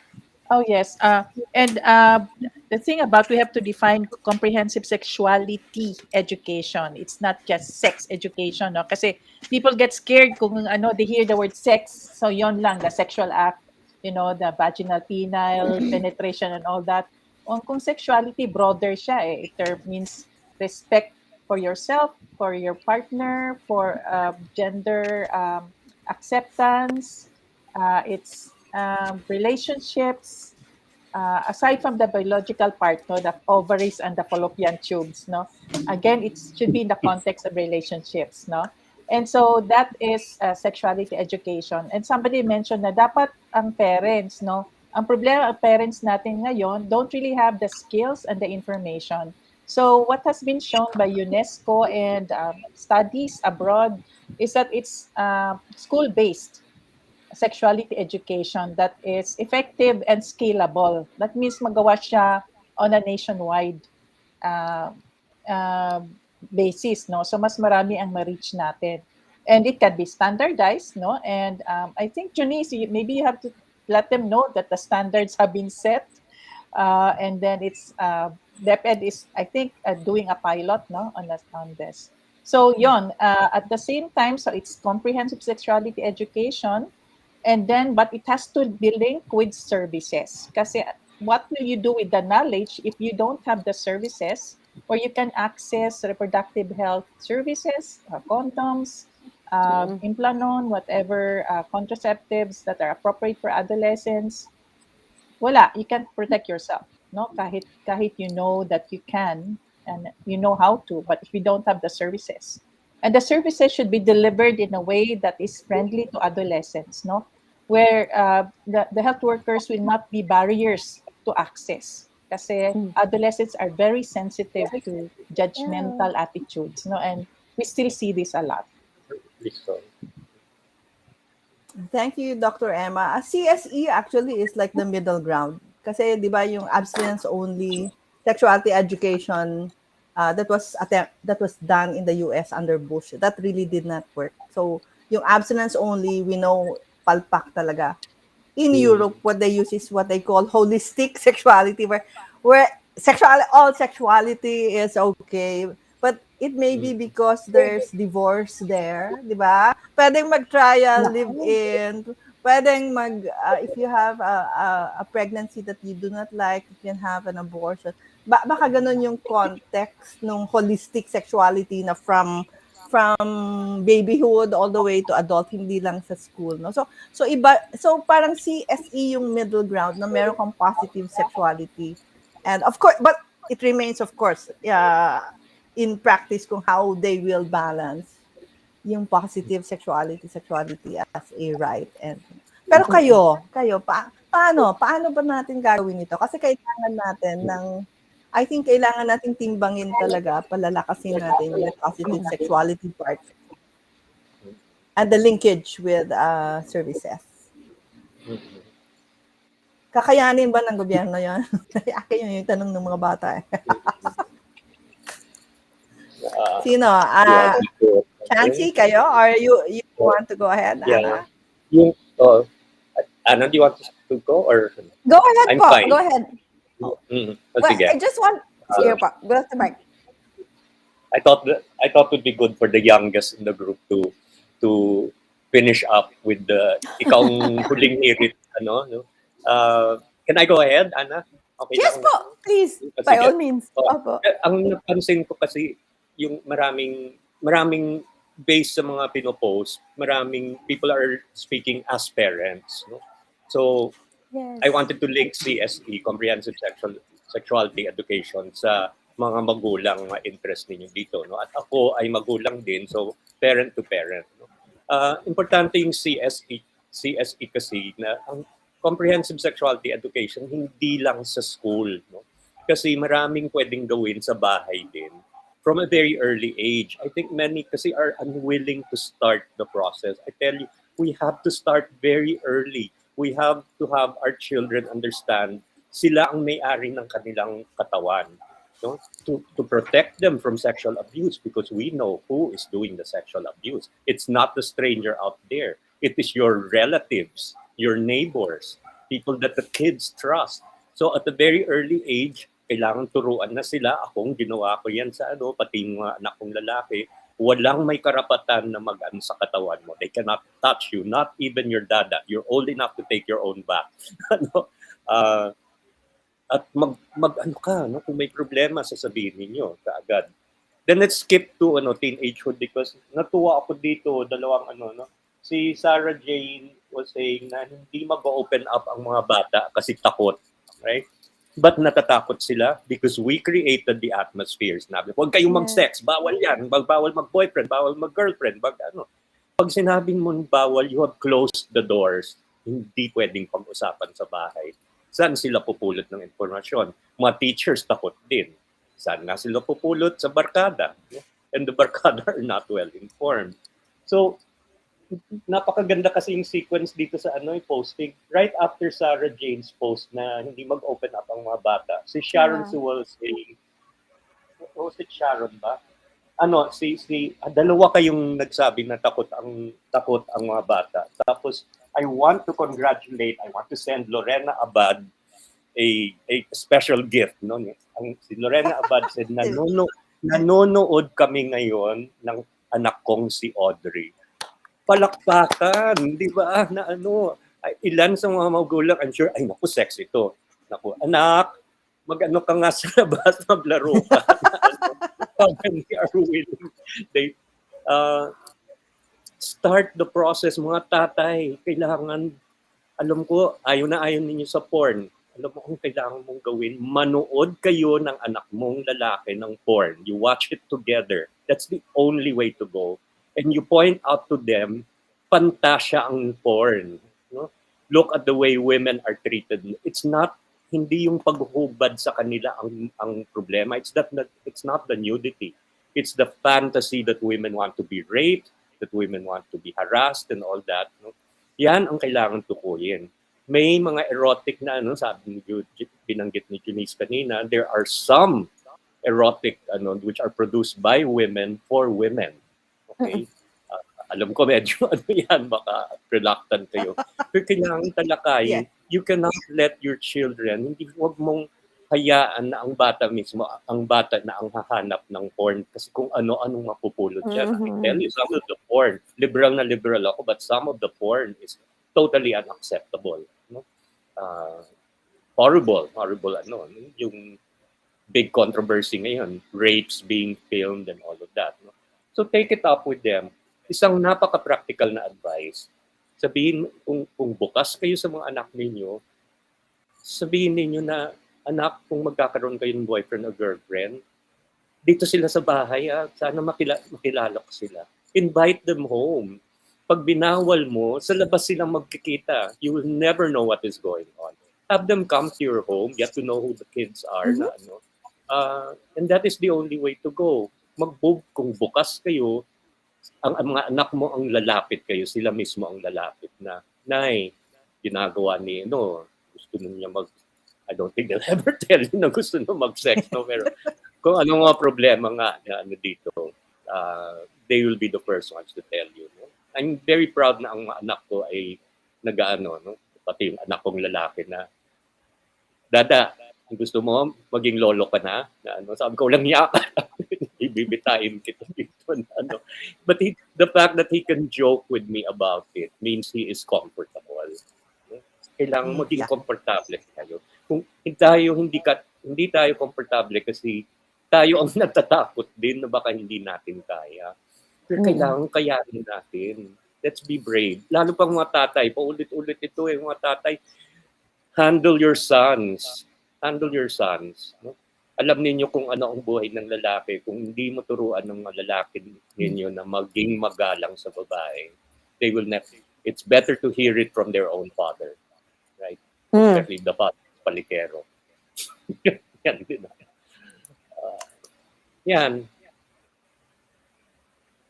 Ay, si Doc Emma Chan, si home is the venue of first sex. Totoo yan. Isa pa yan. Yes! Yeah. Kala natin kotse, no? Hindi pala. Wala naman silang pera para sa motel So hintayin na wala ka. Diba? But if your presence is felt, cute nga yung isa kanina sa video na kung may tawag ng laman tapos may nakita lang silang mga santo, then they stop themselves. But if your boyfriend or girlfriend goes to the house, sila mismo ang mahiya na, naku, kilala ko ang parents ninyo, hindi ko magawa dito sa bahay. Sa motel tayo. Sorry, cancel. Gagalangin nila ang bahay. Give them reason to respect each other. Okay, I've said too much. No, thank you for being a parent. Talaga, Mike, we need education. I think people were saying the parents need to be kung ano yung curve, COVID curve, ahead of the curve, di ba? Ana! I was listening to Doc Mike about your stories about parenthood. Tapos naalala ko, yung lagi kong kinakwento noon, nung yung anak ko ay bata pa, mga siguro 7 years old siya noon. Isang gabi, nagsisipilyo ko, bigla siyang pumasok sa banyo. Ma, 6 years old, 7. Ma, nakapag-sex ka, di ba? Sabi ko, hindi naman ngayong araw na to, pero bakit? Tapos sabi niya, ano ba, ma? Serious yung tanong ko, nakipag-sex ka, di ba? Kaya nga ako nandito. Sabi ko, di ba, pinag-usapan natin yan? Sabi niya, yes, ma. Pinag-usapan natin yan. Kaya lang, alam mo, alalang-alala siya. Yung best friend ko, yung parents niya, never daw nag-sex. Sabi ko, naku anak, tiyak na tiyak ko, nag-sex sila. At siguro, madaming beses. Diba? So, yung lagi ko naalala yung kwento na yung kasi sabi ko, Diyos ko, sa ating mga parents pa lang, hindi natin ma-open yung topic na kailangan natin kausapin ng mga anak natin tungkol sa sex. Kadalasan tinatanong po ako, kailan ba pwedeng umpisahan? Umpisahan po natin pag nagtanong sila. unang-unang pagtanong nila, bukas na tayo. Hindi tayo nagsasara ng pinto sa mga tanong nila. Unang-una na yung, ano ang tawag sa body parts natin? Hindi po bird and flower yan. 'Di ba? Bata pa lang yan ako, sabi ko, baby, hindi po siya flower. Sabi ko, anak, hindi siya flower, vagina siya. Okay? Yun na yung tawag natin. Hindi siya bird, hindi siya lumilipad, penis siya. Okay? So, doon pa lang sa umpisa na tamang words for body parts. Pangalawa, ako naraman ko as a parent yung journey din po ng pagka-educate sa sarili ko about my own sexuality and what sexuality is. Ihanda po natin, no? Hindi isang time, hindi point in time lang na pag-uusapan ng anak nyo yung sex. Hindi, lifelong journey din po siya. Starting from ano ang tawag sa body parts. Okay, sa pag-teenager, eto yung mga kailangan mong isipin na access to condoms, access to birth control, pero also safe sex for your heart. You know, how you should think about consent and boundaries. And then later on, also, it's a lifelong conversation, yung sexuality at comprehensive sexuality education. Okay lang po sa mga parents kung hindi natin alam. Baka minsan mas may alam pa yung mga anak natin. Okay lang yun. Pero ang maganda, nanonood tayo together or nag-google tayo together. Tuwan-tuwa ako dun sa isang comment po na merong parent na nanonood ng mga ganitong segment kasama ng kanilang anak. It just shows our kids na magkasama tayo sa journey na to. Susuportahan ta ka. Kahit hindi natin alam pareho, susuportahan ta ka. Lagi. Yun na lang yung mga gustong marinig ng mga kabataan natin. So yun yung message ko sa mga parents. And then yung mga nakikinig dito sa adults, sabi ko nga, sabi ko, be the adult that you wish you had when you were growing up. Yes. Sinasabi ko palagi dito, I wish I had a Doc Emma. I remember messaging you the first time I met you, Doc Emma. I wish I knew you when I was 17. So be the adult that you wish you had when you were growing up. Yung kung ang kabataan natin, nahiya po kayo na kausapin ng magulang nyo, meron ba kayong cool auntie dyan? Meron ba kayong cool cousin dyan na pwede nyo tanongin? At yung cool auntie or yung cool cousin, cool cool uncle, kayo na po ang mag-provide ng condoms kung nahiya silang bumili. Kayo ang mag-provide ng birth control at information na pwede nilang mapuntahan na portals na reliable at respectful sa kanilang kapasidad magdesisyon.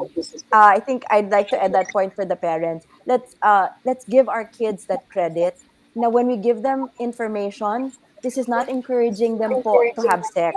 It is telling them na this is the information that you need, anak, para malaman mo na pag ganito, baka ganito ang mangyari. 'Di ba? At ito yung magiging information mo para ikaw ang makapag-decide sa sarili mo. Bigyan natin sila ng ganong respeto na kaya nilang magdesisyon basta meron silang tamang impormasyon. At ang dami pong studies na nagsasabi na ang mga informed na youth about sex, mas maingat sila, mas alam nila kung paano din mag-ingat. And lastly, to the young people out there na nagli-lead nitong sexual revolution natin sa Pilipinas, grabe, tuwang-tuwa ako na may mga gaps sa gobyerno, may mga gaps sa health providers natin, may mga gaps kung saan, pero nagpupuno ang mga youth natin sa ganitong larangan sa kanilang social media posts na informed at meron din mga other concepts of consent, respect, sogi, and proper access to birth control. So ituro po natin sila kung saan sila pwede mag-access nito. Dr. J, sinabi niyo nga po yung teens info page natin, no, na very youth-friendly. Pero ang dami dyan, mga nakikinig din. Our partners at Amarella, at She Decides, the youth are taking their sex education in their own hands. They're putting out the sex education that they want. Makinig din tayo sa kanila. Ayan, actually, the young people will have a strong partner in parents who will change their mindset about sexuality. Kaya, ayan, sama-sama nga, di ba? And Doc Emma, those of us working in the health sector will also make sure that the health people, health providers will support the revolution Na ano yung the chicken feet revolution. Okay, medyo mahaba na tayo po. So wawakasan natin yung dito po yung magwawakas yung ating discussion about the FGDs. So break muna ulit tayo at ngayon po ay ipapakinggan natin yung video messages ng dalawang embassies, no? Embassies of Finland and Belgium. So, yung unang magsasalita dyan ay si Ambassador Juha Markus Pico ng Finland at si Ambassador Michelle Paris ng Belgium. So, salamat talaga sa EU for speaking, no, in support of this campaign. Please roll. Finland is a strong supporter of the rights of women and girls. It's a cornerstone of our foreign policy. Sexual and reproductive health and rights translate into better lives for millions of girls, women and their families. We welcome the focus on teenage pregnancies, which is a major reason girls drop out of school. As a leading country in gender equality and education, Finland will combine these strengths also in our work in the United Nations Human Rights Council during the next 3 years. Improved reproductive health and increased access to contraception information and services assist young people in reaching their full potential. Gender equality and women's rights are an absolute priority in the domestic and foreign policy of Belgium. We are convinced that if sexual and reproductive health and rights are guaranteed, women and girls can achieve optimal physical, mental and social well-being. It is therefore my honor to join the EU Gender Champions to fully support this important campaign to raise awareness on the prevention of teenage pregnancies in the Philippines.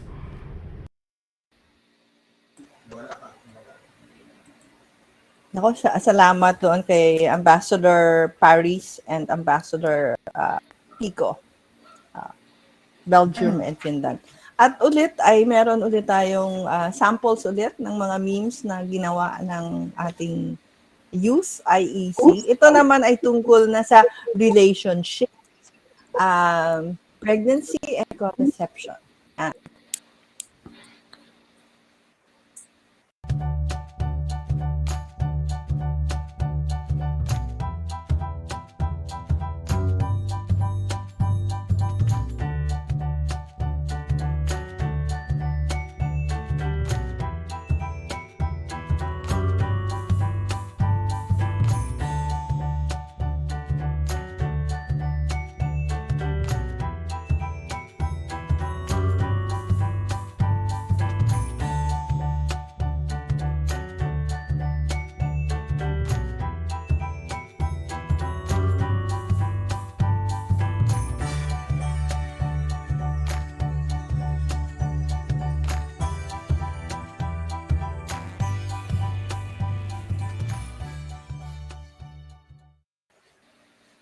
Ayan. At ito po ito yung PS natin dahil very limited nga yung interaction. Sheila, naghanap ka ng mga tingin mo ay very urgent na mga chat messages, no? At questions that our resource persons can respond to. Ito na yung final words niyo talaga. Saan siya? Can you flash? Ano yun para matugunan?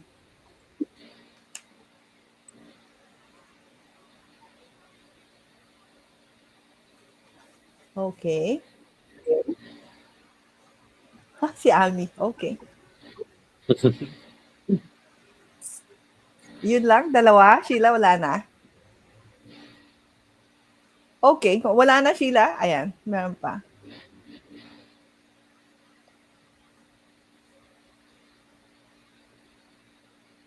Yeah, amaze is something we should popularize, no?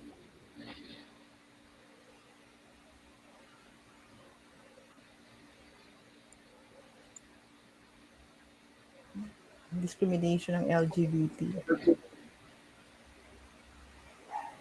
Just tell us, Sheila, kung tapos ka na ng iyong choices. Puro thank you po. Itong pinili mo, ano ba yan? Wala na bang ibang ano dito? Baka wala nang Sheila, baka there. Thank you po. Ito Sheila wala namang tanong. May isang nagtanong sa akin, but Thank you. Baka Sheila, anytime. saan kaya ito? There's one for you, Chansey, Salamat. about gay children. Right. That was the Yeah. only one. Gay children. May cards Gibaraw.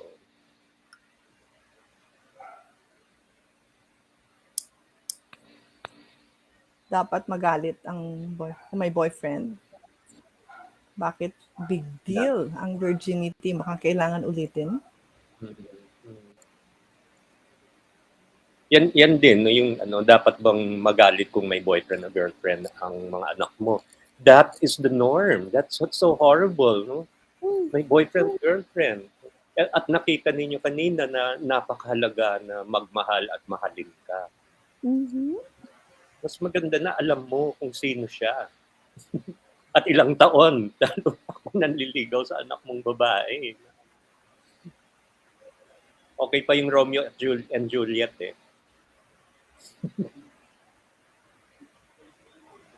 Chansey, merong dyan yung sinabi Chansey na, nako, tungkol sa teachers framing sex ed and morality with morality. How can you respond to that daw? Yeah. You want me to answer that now? Yeah, I think so. Yeah. So, meron pa ba, Sheila? So, just tell us kung you stop so we can respond, Sheila.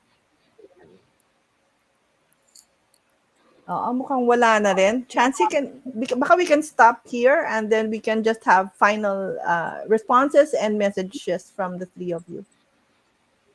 But you want me to answer the two questions? That one about, morality. Yeah, that one about discrimination and morality. Yeah.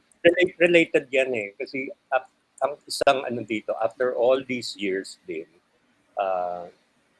nakita natin, at least kanina at the start, nakita natin na binabanggit na rin ng mga kabataan. They recognize that gay sex, lesbian sex is also sex, right? I think that's progress.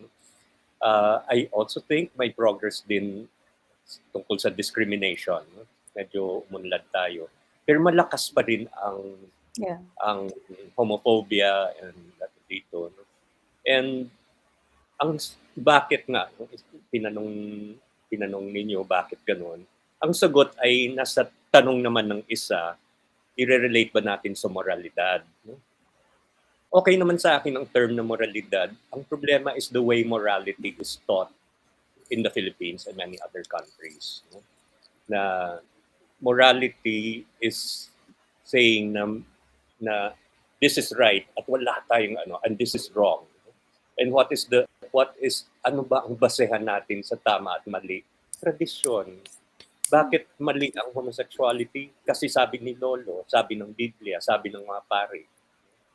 And that is not the basis for morality. Dapat maging ethics-based tayo. Yan nga ang problema sa Pilipinas Lahat ay based on the 10 Commandments, whatever version that is. Kaya pagdating nga sa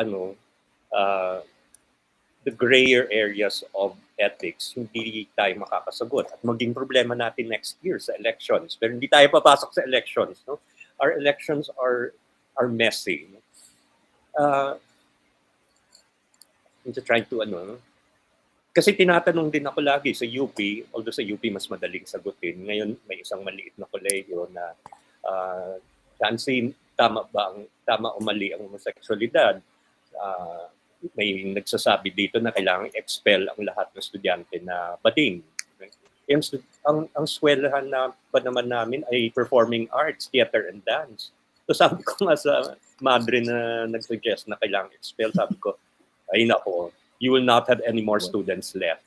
Most of our students in the performing arts are gay. And I said, what is the problem here? So I always tell the students, ang issue dito ay ang pagkatao, and I really mean pagkatao, not virginity. Like yung kanina may nag-ano dito na mawala ang pagkatao. Hindi kaya mas importante na ang isang tao ay mabuting tao. It does not matter what the sexual orientation is. In fact, kung tutuusin, yan. Kung masabi nga sa madre na naku, kung if you want them expelled, we will have no more students and you will have no more president. Ako yan. Okay? That is exactly the same thing I also told my mother once. Sabi ko, Mom, I know you still carry it. Pagkakatoliko mo kasi, dala-dala mo. Hindi naman kita masisisi dito. But I will tell you, one of these days you will recognize na napakahalaga din ang anak mo, whether they are bading, lesbiana, or straight. And then, a few years later, narinig ko siya sa telepono. May kausap siya, sabi niya, swerte mo kung bakla ang anak mo. I will tell you that from my own experience. Naku, kamuntik ko nang niyakap ang nanay ko na. And then later on, ang parents ko kasi parehong nag-Alzheimer's. Akong nag-alaga kay nanay 8 years. And my father was very homophobic. Nag-alaga din ako. And one day I finally said, Dad, do you still think that a homosexual son is a liability?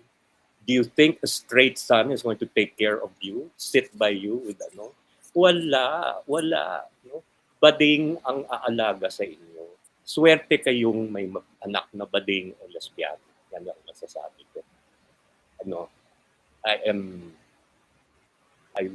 You will get back to me on that years from now. Nakikita kong mga baklang binugbog ng mga kapatid, ng tatay na pinalayas sa bahay, and then when it was time for their parents na sakit at bumalik silang nag-alaga. Diba? So let's emphasize to our children ang mahalaga at sino pala ang aampon dyan ng mga anak ninyong unwanted pregnancies, kundi yung mga bading din at sa mga lesbiana. Handang-handa. I think that's the reason why we still continue. Anyway, ayoko maging emotional dito. Kaya, kabutihan, yan ang punto natin dito. Morality is goodness. We want people to be good people. So don't try to change your children. Walang nonsense yung conversion therapy. Hindi yan to. It doesn't work. And it works against them as well. Magiging mas unhappy sila. Pipilitin mo mag-asawa sila, kawawa din ang asawa nila. Diba? Yeah. Nasagot ba ang tanong? I hope so. Actually, Mike, yung sinasabi kanina ni Doc Emma na the values in sexuality, parang restoring views. Kasi very critical element ng sexuality. You said that. And I think in a message that resonates with everyone. Doc M, and then Anna, baka kayo na final before we run out of time. Yeah. Final message. I wish Doc we could M? talk. I wish we had more forum like this. I really believe that there's a thirst for an open discussion with us experts, but most importantly with youth. We need to hear from them. We need to, and this is really really invigorating and refreshing for me, knowing that there have been steps, in terms of acknowledging non-heterosexuality, consent, boundaries, mga ganyan, mga issues that were not discussed in our time, Junice, but again, I say that there are a lot of issues that we are still hearing, Junice. We're in our 60s and still we're hearing. But I am hopeful that we are making progress, and progress will only be possible if the youth are involved, the young people are involved. No, we can't just leave it all to the adults. So guys, padayon with your efforts. Including you, that includes you. Yes. Ana, naiiyak na ako. I know, I was so emotional listening earlier to Dr. Mike, and I mean, a lot of these things, when we talk about sex, it sounds very sensationalized, very titillating, but a lot of sex in the Philippines and the way we talk about it is still surrounded by shame. So let's liberate ourselves from that. I'm putting on my phone the points that I wanted to just make. Let's think about sex education, we're so scared of it, right? Either, ay, masyadong biological, hindi ko alam yan, maka masyadong medical, or maka naman masyadong pleasurable, nasa realm na ako ng pornographic, ano ba? Saan ko ba ilalagay ang sarili ko? Ilagay lang natin ang sarili natin sa posisyon ng kindness.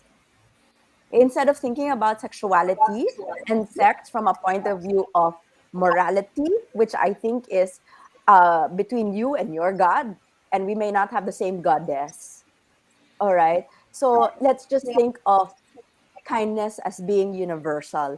And that's where I think comprehensive sexuality education and the values of feminism intersect.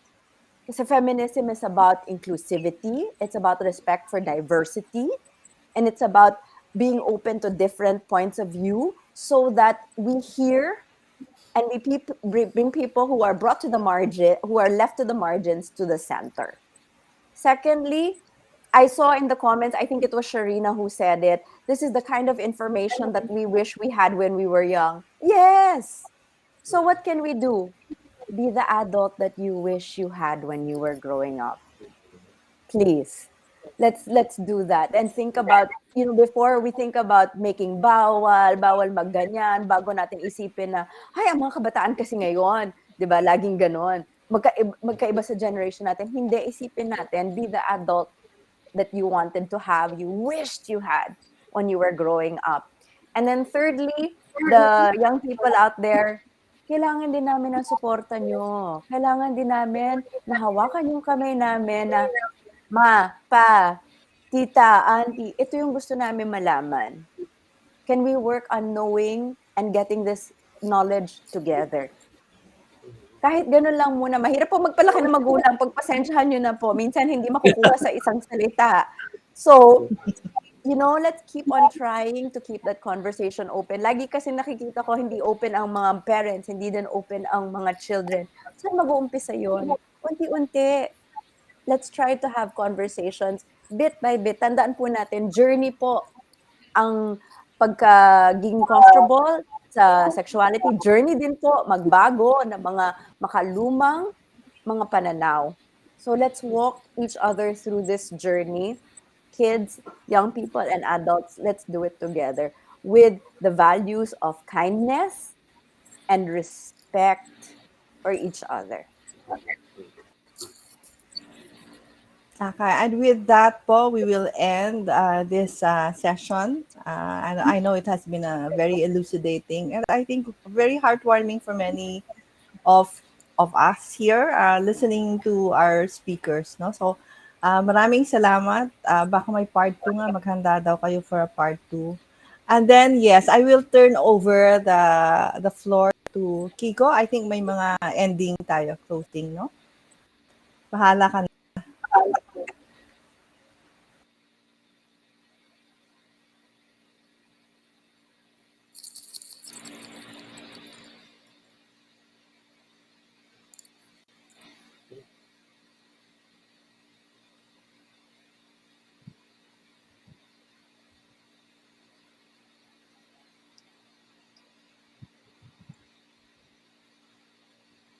Hindi marinig.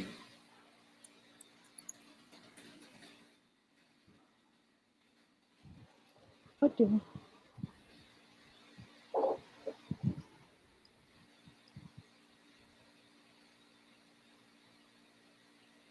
Naman po, ang gusto kong sabihin sa mga magulang na kung nagkakaroon man ng problema sa mga anak nila, sana tanongin nila kung bakit nagkakaganyan sila para ba malaman nila kung ano yung nasa loob ng mga anak nila. Hindi kasi natin nalalaman kung bakit nagkakaganyan sila eh. So dapat minsan kailangan natin nakausapin sila, no? Dapat kakwentuhan nila, parang kaibigan lang, kakwentuhan. Kaya po minsan po may mga kabataan na napapahamak dahil sa mga bagay na walang umano sa kanila gumagabay, walang nagtatanong, walang nakikipag-usap, or kaya walang nagsasuggest sa kanila ng mga bagay na dapat hindi nila gagawin. Kaya po may mga kabataan na maagang nabubuntis, or may mga bata na nagpapalaglag, kung hindi naman po yung nagbibigte, dahil sa mga problema na hindi nila kayang lutasin. ng sarili nila. Ang mensahe lang na nais kong iwanan sa ating mga magulang at sa mga adult sa community is handa na ba silang makinig at suportahan ng ating mga kabataan tungkol sa sex education na kung saan ito lang ang magiging daan upang maging responsable silang kabataan at maisalba sa teenage pregnancy at sa mga sakit na maaaring makuha sa pakikipagtalik. Dahil kung hindi sila magiging handa ngayon, kailan? Sa komunidad naman, imbis na dagdagan natin yung mga nararamdaman nila, mas maging maintindihin tayo, tsaka mas suportahan natin sila. Halimbawa tayo, alam natin sa komunidad natin kung paano magplano ng pamilya, ganun, alam natin na mayroong mga contraceptives para hindi siya mag-anak ng mag-anak agad. Ipaliwanag natin yun sa kanya. Imbis na natin siya, husgahan natin siya kung bakit nagkaanak siya ng mas maaga, ganun. Kasi maraming mga dahilan kung bakit nagkakaanak ng maaga. Halimbawa na lang, nagkaanak siya ng maaga kasi dahil sa hirap ng buhay. Mas gumaan yung pamumuhay niya kasi sa tingin niya may makakatulong siya. Meron ding iba na naghahanap ng kalinga ng magulang. Dahil hindi nila nahahanap yung kalinga ng magulang nila, nahanap nila yun sa ibang tao. Kaya nakikipagrelasyon ng maaga. Ayun.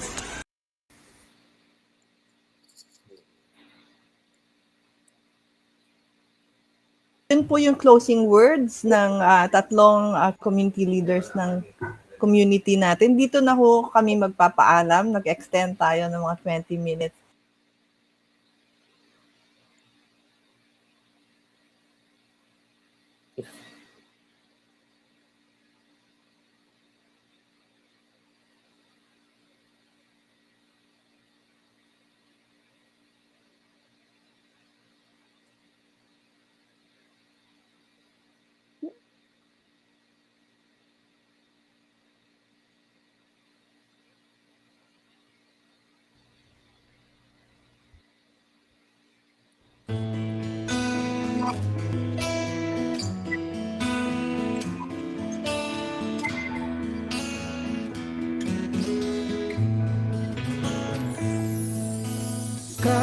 Kababaihan ay makapangyarihan, baguhin ang lipunan, sang tinig ang kailangan sa pagbabago ng ating kasaysayan. Tayo'y may kapangyarihan, pandayin ang bukas. Sa hilaga at silangan, kanluran, katimugan, milyong lakas at tinig, pinagtibay ng kapatiran. Kumilos na ngayon, ang bukas ay di na maghihintay. Katarungan, kalayaan, pagkakapantay, pantay.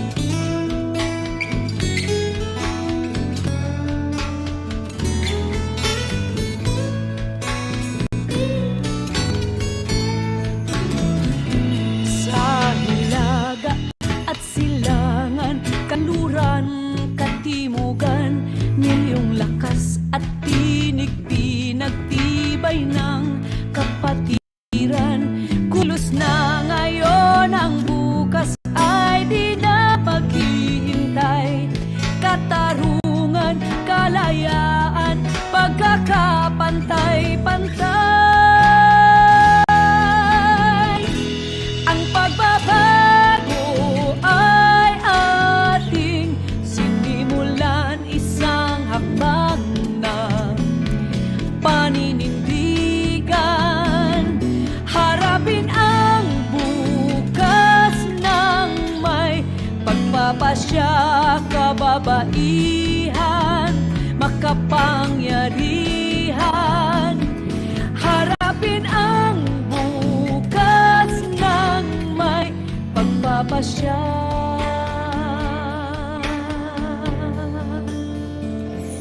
Kababaihan, makapal